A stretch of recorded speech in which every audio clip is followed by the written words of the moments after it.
جلد ہی اسے درختوں کے بیچ ایک چھوٹے سے تالاب کے آس پاس صاف جگہ دکھائی دی جہاں درخت قدرے بہت کم تھے، ورنہ تو ان درختوں کی وجہ سے اسے کافی مشکلات کا سامنا کرنا پڑ جاتا۔ ڈوری کو آہستہ آہستہ اپنے دائیں ہاتھ کی مدد سے ادھر ادھر لہراتے ہوئے وہ پیراشوٹ کی رفتار اور سمت تبدیل کرنے لگا۔ چونکہ وہ تجربہ کار تھا اس لیے اسے اچھی طرح پتہ تھا کہ وہ کیسے بحفاظت زمین پر اتر سکتا ہے۔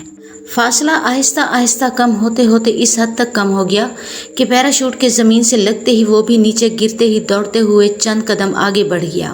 پھر ایک جگہ رک کر اس نے تیزی سے پیراشوٹ کو اکٹھا کر کے دوبارہ بیگ میں گھسیڑ دیا۔ پیراشوٹ نہ کھلنے سے نیچے بحفاظت اترنے تک وہ جس ذہنی کیفیت اور دردناک اذیت سے دوچار رہا وہ پینک اٹیک ہی تو تھا۔ سمندر کی تہہ میں اترنے سے پہلے ایک مضبوط شیشے کے باکس میں داخل ہوتے وقت اس کے وہم و گمان میں بھی نہ تھا کہ یہی باکس اس کے لیے موت کا پھندا ثابت ہوگا۔ گولڈن ٹکٹ گائیڈ کمپنی سمندر میں مختلف جزیروں پر ٹور کے پروگرام ترتیب دینے والی ایک بڑی کمپنی تھی۔ اس مقصد کے لیے اس کے پاس بہت سی لانچیں موجود تھیں جن پر خواہش مند افراد کو سوار کر کے وہ انہیں مختلف جزیروں پر سیر کی غرض سے لے جاتی تھی۔ کرایہ مناسب ہونے کی وجہ سے اس کمپنی کے دفتر میں اکثر کافی رش رہتا تھا، لیکن کچھ دن پہلے ایک بڑے سونامی کی وجہ سے سمندر کے تیور کافی بکھرے ہوئے تھے، اس لیے کمزور دل حضرات تو اس وقت سمندر میں اترنے کا سوچ بھی نہیں سکتے تھے۔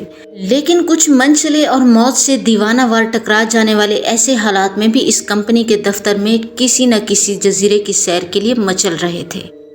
بہرحال ایسی کمپنیوں کا کاروبار بھی ایسے ہی سرپھرے اور بے وقوف لوگوں کی وجہ سے چل رہا ہوتا ہے، اس لیے تو انہیں پیسے سے مطلب ہوتا ہے۔ باقی اگر کوئی خود موت کے منہ میں جانا چاہے تو انہیں کیا اعتراض ہو سکتا ہے؟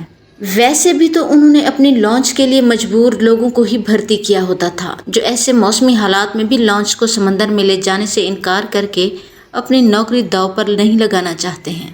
3 افراد اس وقت غوطہ خوری کا لباس زیب تن کیے باری باری 3 شیشے کے باکسوں میں کھڑے سمندر میں موجود لانچ پر اس جگہ کے نیچے جانے کے لیے تیار تھے جہاں ان کے مطابق ویل مچھلیوں کی آماجگاہ تھی۔ جزیرے سے کچھ فاصلے پر انہیں جب یہ بتایا گیا کہ اس جگہ دنیا کی خوبصورت ترین اور بڑے سائز کی ویل مچھلیاں پائی جاتی ہیں تو ان تینوں نے ضد کر کے پہلے اسی جگہ اترنے کا فیصلہ کر لیا تھا۔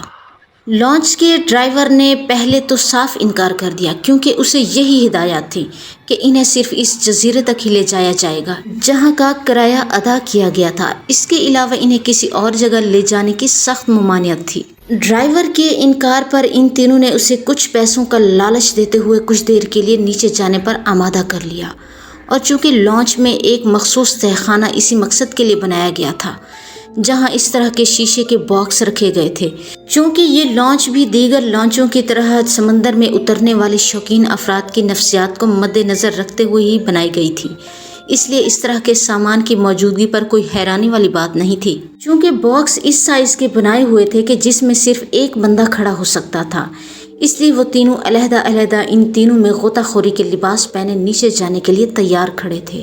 پھر جیسے ہی باری باری انہیں ایک رسی کی مدد سے نیچے اتارا جانے لگا تو وہ سب سانس روکے خود کو آہستہ آہستہ سمندر کے نیچے اترتا دیکھتے رہے۔